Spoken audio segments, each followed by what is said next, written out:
Last day na po ng campaign. Hindi ko maisip kung paano kami narating dito, but we're here.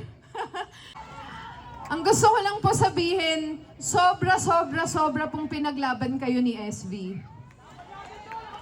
Narinig niyo ba boses niya?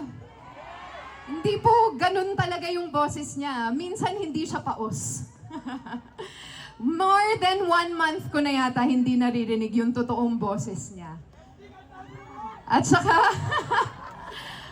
more than 1 week na din yata ako napapansin na araw-araw siyang nilalagnat, nahihilo, minsan nasusuka, so sobrang pagod. Pero hindi siya tumitigil dahil lagi niya po kayong pinaglalaban, araw-araw niya kayong pinaglalaban. Ngayong May 12, ipaglalaban niyo din ba siya? Palagi ako nagbibigay ng message sa kanila, pero dahil ngayon last day, gusto ko lang sabihin sa'yo,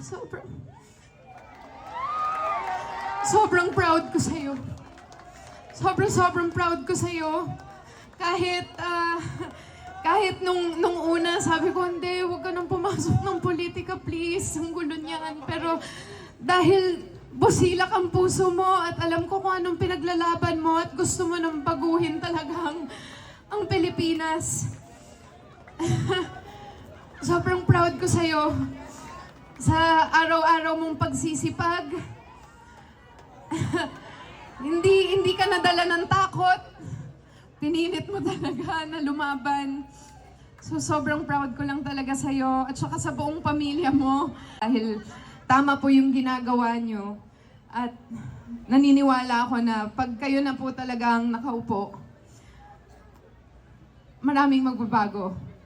At magiging mas maganda, mas masaya, at mas komportable ang buhay. Alam ko yun yung dream mo, yun ang pangarap mo para sa aming lahat.